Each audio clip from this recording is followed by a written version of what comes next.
रोचक अंपायरिंग के लिए मशहूर स्लो डेथ बकनर कहां है? सचिन भी हुए थे उनके गलत फैसले का शिकार। नमस्कार, मैं शिवानी चक दे क्रिकेट में आपका स्वागत है।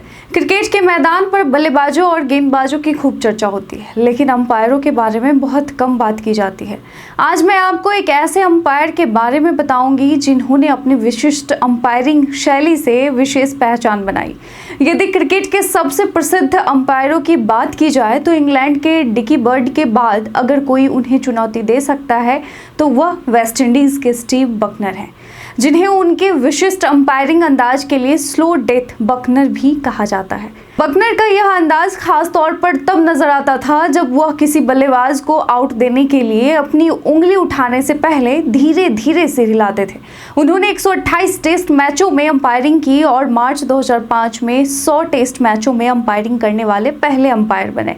इसके अलावा वह लगातार 5 विश्व कप फाइनल जैसे कि 1992 से लेकर 2007 तक में भी अंपायरिंग कर चुके हैं, जिनमें 3 बार उन्होंने शेफर्ड के साथ जोड़ी बनाई। जमैका के स्टीव बकनर को फैसले देने में पर्याप्त समय लेने के चलते स्लो डेथ का उपनाम मिला था। कई बार तो अपील पर आउट देने में उन्होंने इतना समय लिया कि बॉलर और फील्डर भी अपने पक्ष में फैसला आने की उम्मीद खो बैठे थे।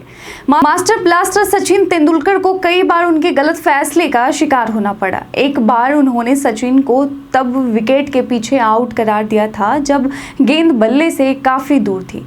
इन फैसलों के बाद भारत के खिलाफ मैचों में बकनर को अंपायर नहीं बनाया गया। बकनर का कहना था कि उन्होंने कभी भी अपने फैसले में जल्दबाजी नहीं की। अपनी 6 फुट 3 इंच की ऊंचाई के कारण उन्हें खेल को एक अलग दृष्टिकोण से देखने में मदद मिली थी।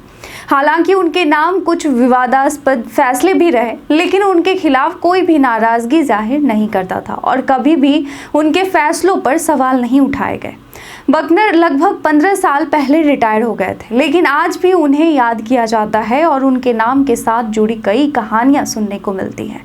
हालांकि बकनर कभी भी खबरों में नहीं रहे, लेकिन अब वह न्यूयॉर्क में रहकर अंपायरिंग करते हैं। वह वर्तमान में न्यूयॉर्क के ब्रोंक्स स्थित वैन कोर्टलैंड पार्क में क्रिकेट अंपायरिंग करते हैं, जो न्यूयॉर्क का तीसरा सबसे बड़ा पार्क है और करीब 1100 एकड़ से ज़्यादा क्षेत्र में फैला हुआ है।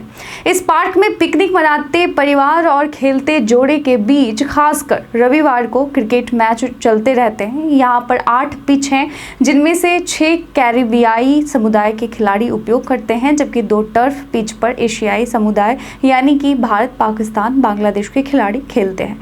एक मैच खत्म होते ही दूसरा शुरू हो जाता है। इस दृश्य को देखकर यह नहीं लगता कि हम अमेरिका में हैं, जहां क्रिकेट के प्रति उतनी जागरूकता नहीं है।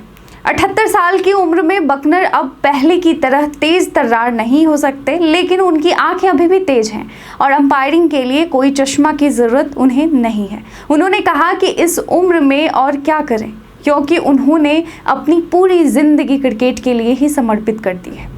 इसके अलावा बकनर फुटबॉल में भी सक्रिय रहे हैं। वह एक समय फुटबॉल के गोलकीपर और बाद में फीफा रेफरी और कोच भी रहे। अंतर्राष्ट्रीय क्रिकेट से रिटायर होने के बाद बकनर मोंटेगो बे, जमैका में फुटबॉल कोच बने। बाद में वह न्यूयॉर्क आ गए, जहां शुरुआत में वह फुटबॉल कोच ही बनना चाहते थे, लेकिन जब अच्छी ड्यूटी नहीं मिली तो उन्होंने फिर से क्रिकेट अंपायरिंग शुरू कर दी। फुटबॉल की भाग दौड़ अब उनके लिए कठिन हो गई थी, इसलिए क्रिकेट के मैदान पर लौटना उनके लिए एक स्वाभाविक कदम था।